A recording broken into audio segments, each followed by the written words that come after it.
Dear friends, welcome to the session. We are going to study chapter 4 judiciary system, and this is the second part of this lesson. And this lesson is of text is a class at 8th class, and earlier we have seen the first part of this chapter. Now let us discuss some points of this lesson.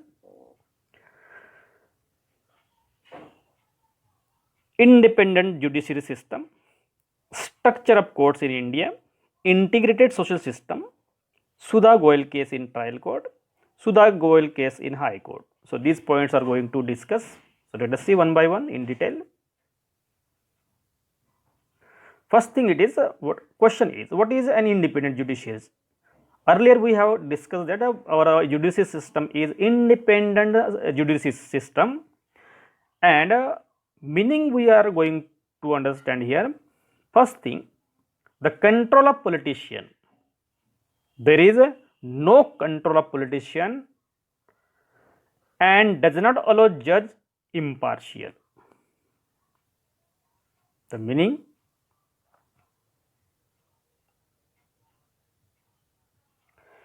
if there is a control over the justice or the judiciary system, so the people involved in the judicial system will not be or would not be impartial.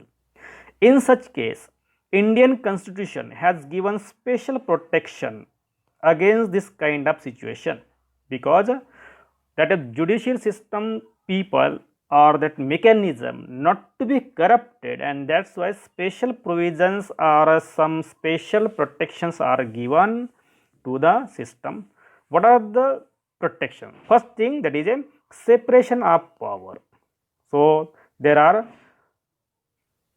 three organs of the state, that is a legislative,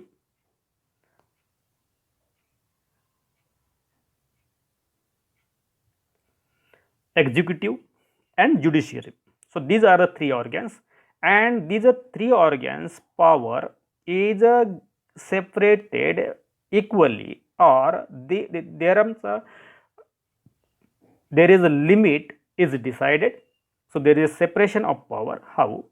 And these branches of the state cannot interfere in the work of judiciary system, that there is a provision as per the constitution, and courts are not under the government.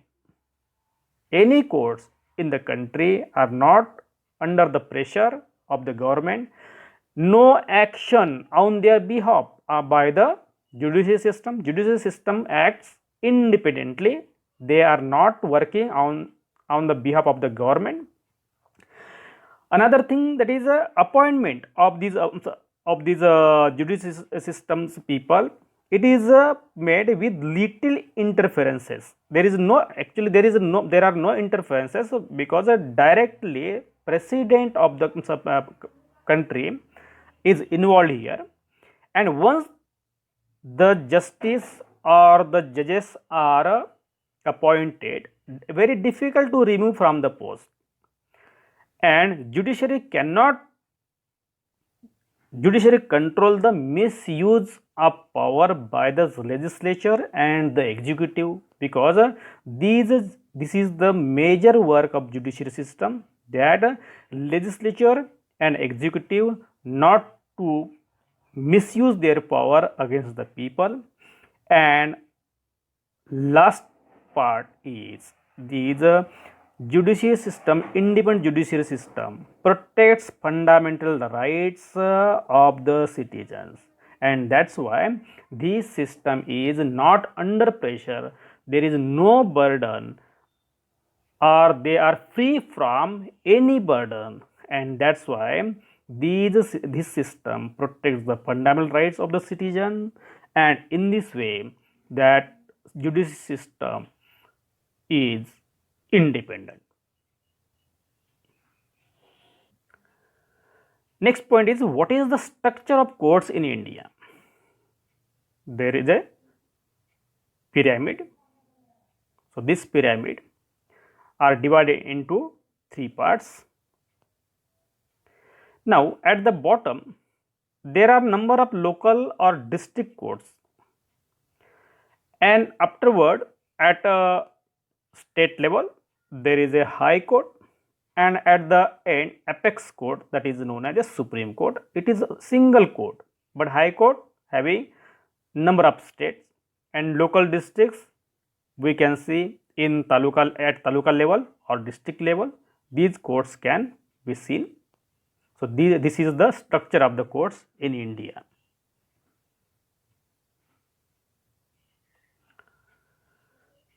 These are usually at the district or tehsil level or in towns, and they hear many kinds of cases.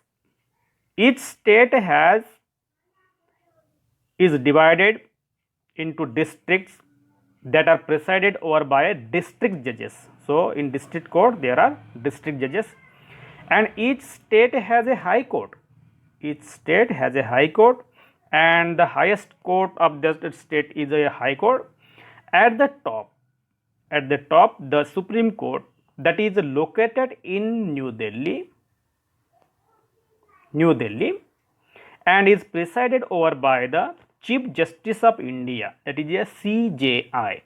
The decisions made by the Supreme Court are binding. That Supreme Court's decision is binding on all other courts in India. So this is the structure, or this is the function of the courts. So we have already seen that several courts at lower level and only one at upper level, that is the apex level, and a lower level, these are subordinate or district courts. And we already seen that district courts are presided by district judges.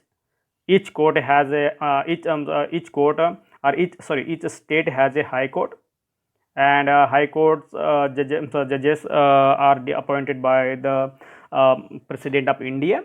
Supreme Court is in Delhi, and this is also presided by Chief Justice of India. Already we have seen.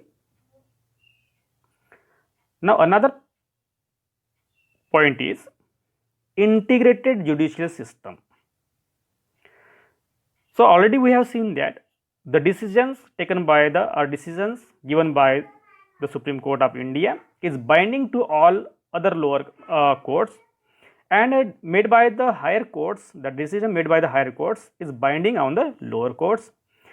And this, a person can appeal to a higher court if he believes that the judgment passed by the lower court is not just. One person is in lower court, but he is not getting justice, or he feels that he is not got a justice. So in such case he can move to upper court, that is from lower court to upper court. So that is known as a appellate system. Example, we can see that state, that is the Delhi administration versus Lakshman Kumar and other in 1985 case from the lower court to the Supreme Court. This case we will see in detail.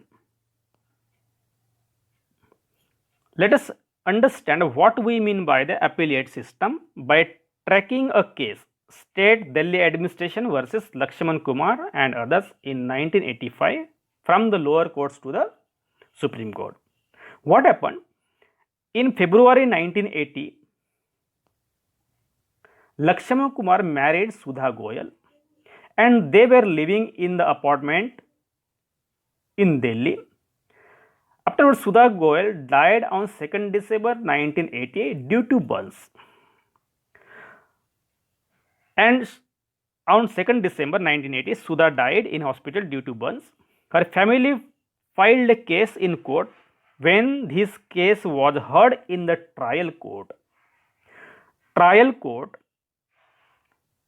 4 of her neighbors were called in as witnesses.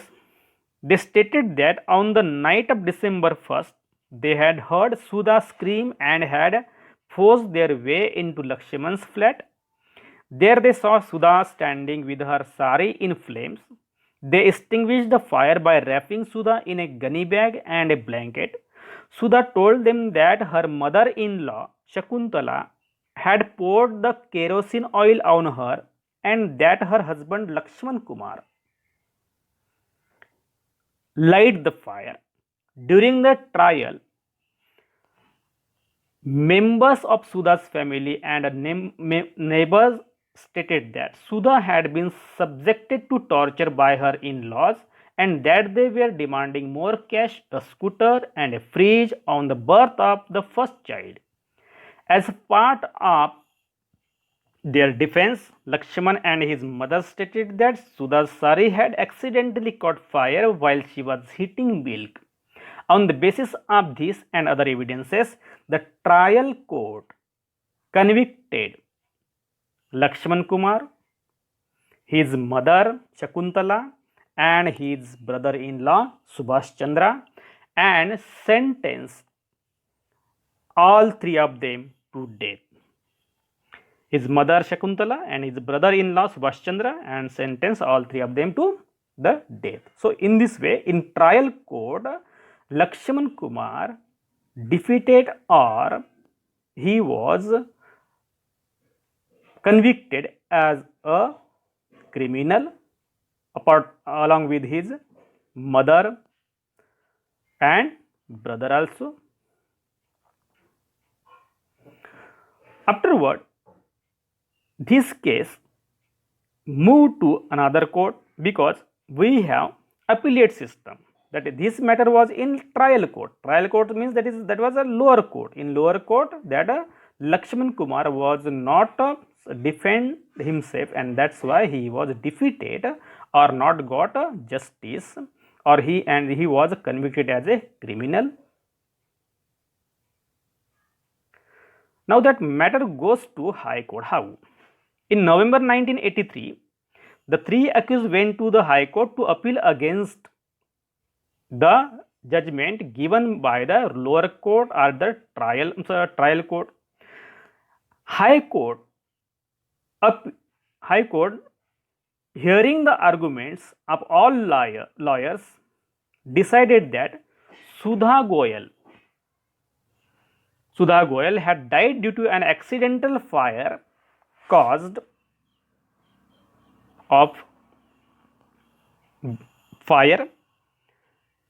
due to an accidental fire caused by the kerosene stove, because she was cooking food in kitchen, and that's why that there was a explosion of the kerosene stove.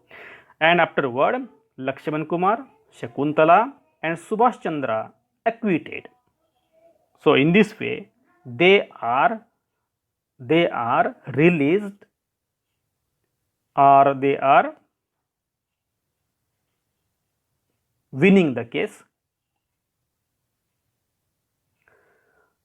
In this way, in Sudha Goyal case, in a trial court, that Lakshman Kumar could not defend himself or his family, but once they have got the verdict of the trial court, they appealed in the higher court, and in higher court they succeeded to defend themselves, and that's why they got a judgment in favor of them.